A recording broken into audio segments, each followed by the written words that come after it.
And there's an idea. I'm almost reluctant to state it because it's so simple, and yet it's been forgotten. The American founders didn't really talk about this idea much. I think they sort of assumed it, but it's something I have been focusing on in my research and writing and teaching, and that is this notion that wealth can be created, that wealth must be created. And I say I'm reluctant to say that because when you hear it, it seems sort of obvious. And yet, to very many Americans, to very many people around the world, they don't seem to get that. They seem to assume, and I'm going to tie this to this whole discussion of the welfare state. They seem to assume that wealth exists out there somewhere. They're not real sure where or even what it is, but it's like it's a limited resource. Yes, it's a limit. It's out there, and it's a limited resource. Okay.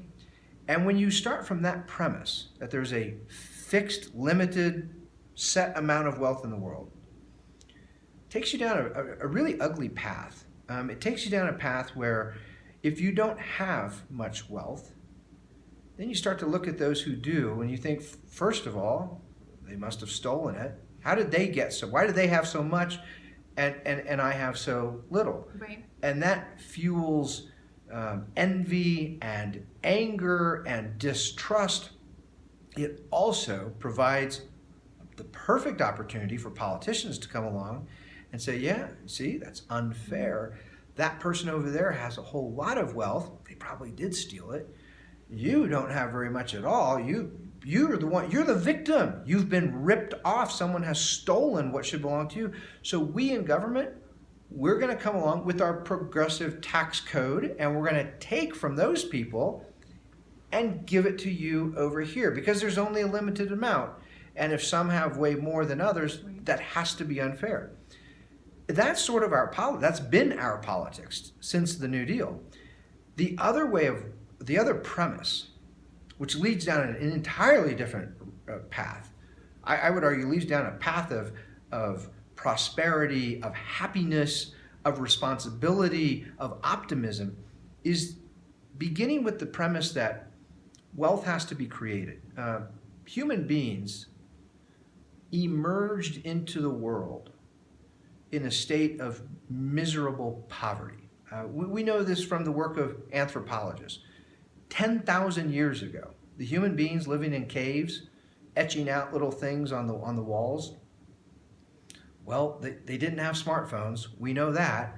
Right? They didn't have vaccines for diseases. They had virtually nothing. They were scraping by day just for survival, to find some food, find some water, find a source of heat. There was very little that we would call wealth. They didn't have much that other people would buy, and the other people didn't have any wealth of their own to buy things. Now look around the world, at least here in the United States, just wherever you are, look around. Look at the houses and the buildings and the cars and the computers and the medicine and all the food in your refrigerator. Where did all this come from? And the answer is people had to create it. Those are all forms of wealth. All those good things that we're willing to spend money on are forms of wealth. They're things that we value. We value a new car. We value a sturdy house. We value a medicine that will cure our sickness when we're ill. Those are forms of wealth, and they're things that we value. When we reflect on that idea that wealth can be created and it must be created, first of all, it changes drastically how we look at wealthy people. The most successful, wealthy people, and I want to make sure and distinguish, I'm not talking about a thief. There are people who, in various ways, have stolen much. I'm not talking about thieves. I'm talking about productive, successful, productive people. They're wealthy because they've created so much value. We're looking at a really fancy camera right now, and the people who invented that technology invented a device that many people value. Many people are willing to pay a lot of money for it. It also... Are you forced to do that? To Are you forced create... to buy no, an iPhone? no, But you choose to. You choose to, right. It's a free exchange. But here's the other thing, right? When one person creates something I value, like an iPhone, I value it, you're right, I don't have to buy it. But suppose I want to. Right. Well, that's going to require I have to have some wealth to trade, right? Whether it's cash or something else that, Apple values, whatever it is, I have to produce some wealth myself. So when some people produce wealth, it actually incentivizes other people to create wealth.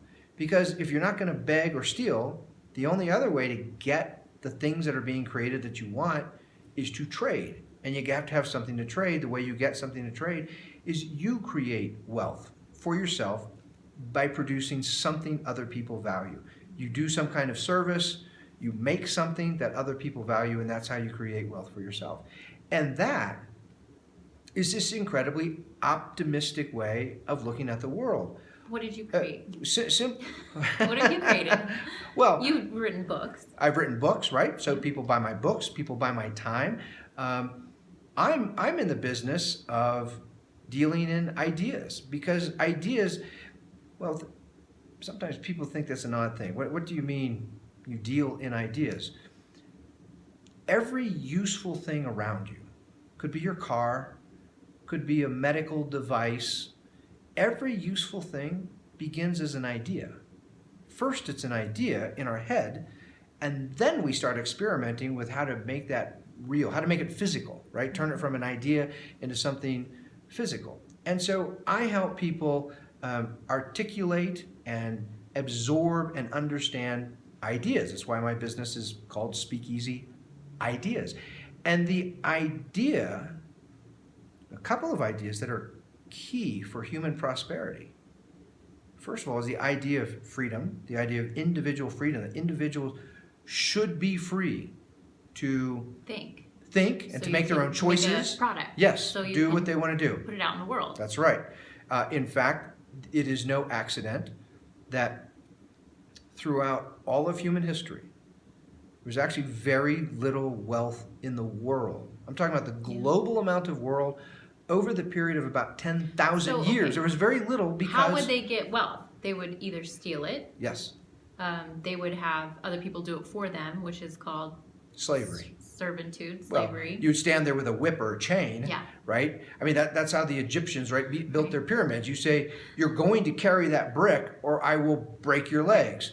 Okay. Because I'm in charge. That's right. God told me I'm in charge. That's right. And I'm a better human being than you because God said so. That's right. And so I get to rule over you and you get to do what I say. And then that's largely how wealth was created. And in land, so if I'm the king because God said so, now I'm going to use these people who are indebted to me and we're going to go conquer some land. That's right. That was another form of wealth. That's right. Conquest was the main, conquest through war was the primary mode of acquisition of wealth. And really what that meant is resources. One person lording over some uncultivated barren piece of land, then they would go butcher each other and someone else would lord over the uncultivated barren piece of land. Right. There was very little wealth in the world, not just for centuries, for millennia, until you get to the middle part of the 1700s, right around the time of the American founding, at least in the western part of the world, there is an explosion in the total global amount of wealth. People become far more productive, far more inventive and innovative. They create efficiencies. They can do far more with various technologies and machines than they ever had been able to do. And I look at that story and I think, wow, what happened in the middle part of the 1700s? Did human nature all of a sudden transform? No, those human beings were the exact same. Human nature never changes. The human beings in the middle of the 1700s in the Western world were the exact same kind of beings. They didn't evolve. They didn't evolve. No. Here was the one little difference. In parts of the Western world, laws started to protect private property rather than confiscate private property. When government is sitting there always ready to pounce on you and take from you whatever you produce, most people don't have much of an interest to invent some new technology to be more productive. Why? It's all going to get taken. But the moment that the law says the law is going to protect you in your property, whatever you produce, whatever you create, now there's a tremendous incentive to create more. And people did. They created way more than they ever had before. So this idea that wealth can be created, it must be created, is one of the most optimistic ways of looking at the world, because what it means, and this is the story of the Americans and the colonists before this. Those people came to British North America in a state of, there's no other way to describe it other than dire poverty. They came very often with nothing but the clothes on their back. Half or more of them would starve or freeze to death in the course of the coming year. These people had nothing. They had nothing. And within a few generations, they carve out the most prosperous, wealthy nation, not just at the time, in all of world history. And you think, wow, that's incredible. How did they do this? And the answer is they created wealth. They did not just sit there and do nothing. They figured out wealth, ways. But they had a government that protected that wealth. Yes. And protected your mind, your ideas, your production. Yes. And that was unheard of.